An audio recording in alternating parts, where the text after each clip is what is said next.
Today on the podcast, we're talking about a company called H. They are an AI startup that just raised 220 million. But the catch is they actually haven't released the product yet. There's a wait list, and there's also some other juicy drama that Jaeden is going to fill us in on. But before we get into that, check out our school community, AI Hustle. We have a very special Black Friday deal going on. You can get locked in at $18 a month, and that will never be raised on you.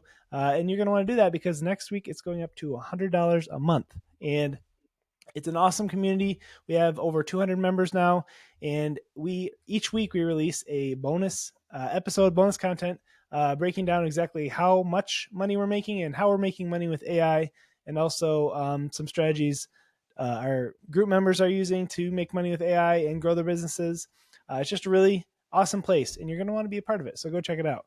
But Jaeden, tell us about H. Yeah, so I think this is a really interesting company. And again, like definitely, if you've ever wanted to join the school community, get it this week because there's a Black Friday sale. The link's in the description.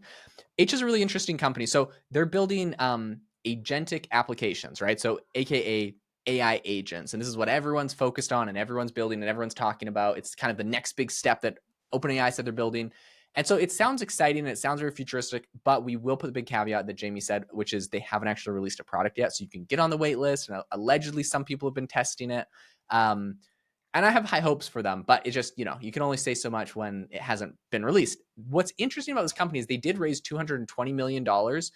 This is a startup based in Paris, which of everywhere in Europe, Paris seems to be the only place that has been able to build some of these bigger AI companies.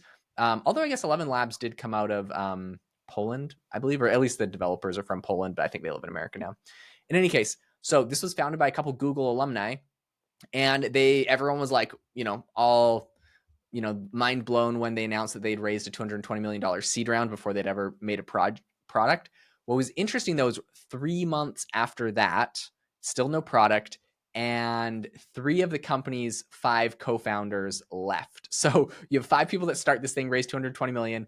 3 of them leave. There's only 2 left. And they said that they all left over operational and business disagreements. This is not a good sign. If I was the investors, I'd be very concerned, especially without a product. And I really hoping that they have a product. My assumption is maybe they spent a lot of the money and didn't have a lot to show for it.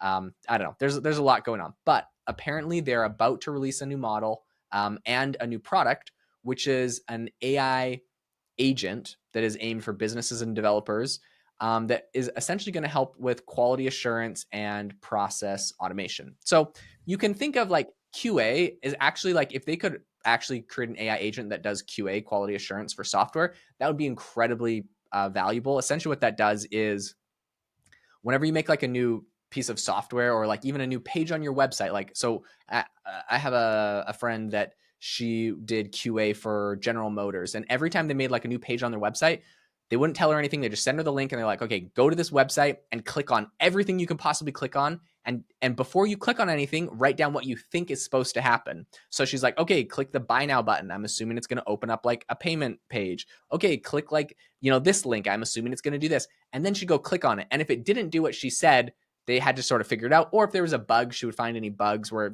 something like actually broke. This is essentially what quality assurance is in software. And it's, that's kind of how it runs. So if you can use an AI to do it, I think that there's a ton of value in there because they're paying people, $70, $80, $90,000 a year to be a QA, assistant or agent, or quality assurance person. So if you can have an AI do it, it's very valuable. And I can imagine that an AI would actually be able to do that very well, right? Because what is an AI doing? It like imagine ChatGPT. It just takes a screenshot of the page. It's like, what is on this page? What is the top button on this page? What should it do? Like ChatGPT could theoretically do this, but apparently Runner H is building it themselves. So I think that's really exciting. And I'm excited to see what they're going to build. I'm definitely cheering for them. I have a question, Jaeden, because I know you've done some developing. Why do most AI software companies or ChatGPT, Claude, all those, you can't like give it a web URL and have it crawl the URL or inspect it. They're like not allowed to do that. Do you know why that is? So I think that Perplexity might be able to, but ChatGPT used to be able to when it first came out, and it got in big trouble because people were putting um, paywalled web pages from the New York Times, and Oh, okay. ChatGPT got a subscription to the New York Times and everything else, so that they could crawl it, and they people would essentially be like, "Here's a URL, give me a summary of what's on this page," and it was like a paywalled article, and it would give them a summary. And obviously, the New York Okay. Times got very mad and sued them for it, and so they actually, that was the time when ChatGPT completely took off web browsing for like 6 months, I want to say, like a very long time. And it definitely nerfed the entire ChatGPT experience, like waiting for web browsing to come back, which seems like it's a little bit back. But I think that's like essentially kind of why it got nerfed. But I think Perplexity might be able to do that. I'll test it. But I think that it Okay. can. I think it can do that. Yeah, because I mean, yeah, I feel like that would be super helpful for a lot of reasons, including if you were a developer and you wanted to debug, have a AI debug your website, if you could plug it in. So that was just something I was wondering. But do you? I mean, what do you think is going to happen with this company? Is Runner H going to be released? Do you think is it a dead project or what do you think is going to happen? Yeah, so I actually think this company is going to be successful. They did some things that I think were pretty smart, but they also have some big challenges ahead. And I guess really quickly to answer your question about the summaries, I did go to Perplexity, and like I guessed, I gave it an exact URL, and it gave me a summary of what the article was about. So Oh, Perplexity's got nice. kind of more of a search engine built into it, and there's they have like citing the source where it came from and stuff. So they're a little bit more like that, and they'll actually go there. But not all. You're right. Not all the AI models will do that. Some of them are kind of afraid of it. Sure. So that's Cool. interesting. Yeah, thanks for But sharing. yeah, as far as Runner H goes, the thing that they did that was smart is they actually trained their own AI model. So it's one of the few companies where they're like, look, we actually built our own proprietary. They call it a compact LLM. I wonder if compact means like it's kind of like it's not as good because they had less data. It's based off of 2 billion parameters, but I think they call it compact because there's two things you could say. The positive spin is it's compact, therefore it's like faster and it runs quicker and stuff. But the other one is like if you look at like Meta's AI models, for example, and like how well they perform, their open source models, their absolute best one is the one that's like 465 billion parameters. And then if you look at like their 60 billion parameter, their 90 billion parameter, their 20 billion parameter, their 4 billion parameter, like the less parameters, the lower Meta's chatbot score on like chatbot benchmarks. So all that to say a 2 billion parameter model, I don't think is ever going to be able to compete with something like ChatGPT or even anything out of Meta. But that's because they only I say only raised 220 million. Like it's not a lot of money, but they're competing with companies like ChatGPT with 20 billion or 100 or 10 billion dollars they've raised over 10 over 20 billion.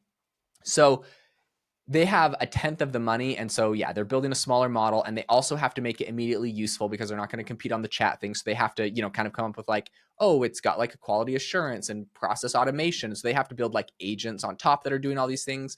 I think there's an angle for them to win, and I think a 2 billion parameter model will be fine for them to be able to make some cool agents, but they're only going to have some agents that can do very specific tasks that these 2 billion parameters are like data that's very relevant to those specific tasks. That's my assumption with how it goes, and of course I haven't seen it yet.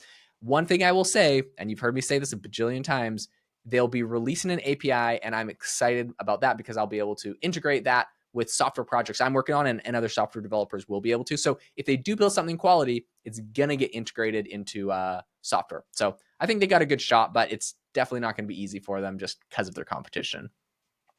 Yeah, and well, also like we've mentioned before on here, like if they can niche down and really target a certain type of person, like if it's a quality assurance software quality assurance company, or even just web developers in general, they're going to win because they're going to have an edge on someone who's trying to reach everybody, like OpenAI. So it'll be interesting to see what happens. Yeah, such a super interesting company. They raised a lot, so I'm rooting for them, and they're Paris based, which is kind of fun. So it'll be cool to see what happens. Hey, if you enjoyed the episode today, the number one thing that Jamie and I would love is if you could leave us a review. It helps us get amazing guests on, it helps us cover awesome topics. We make these because we love you. So if you could leave us a review, it would help us know that you appreciate it. In any case, make sure to check out our Black Friday school community deal. We'll never have it that cheap again. $18 a month to join the school community, over 200 people in there, and we share exclusive content and exclusive ways that we're using AI to make money. So we'd love to see you there. Thanks so much for tuning into the podcast today. We will catch you next time.